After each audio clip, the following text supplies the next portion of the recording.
maganap at magpunyagi kung dadatnan niya ang buwan ng Ramadan.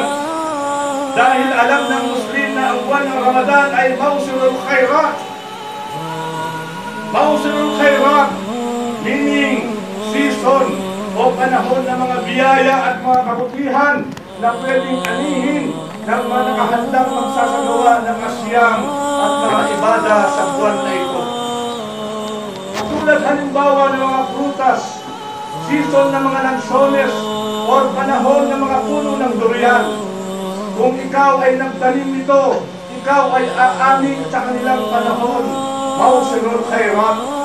Ibig sabihin mga kapatid, ang gagawin natin pagsamba ay dinodoble, multiple reward ang gantimpala na makukuha ng isang mananampalataya sa buwan na ito.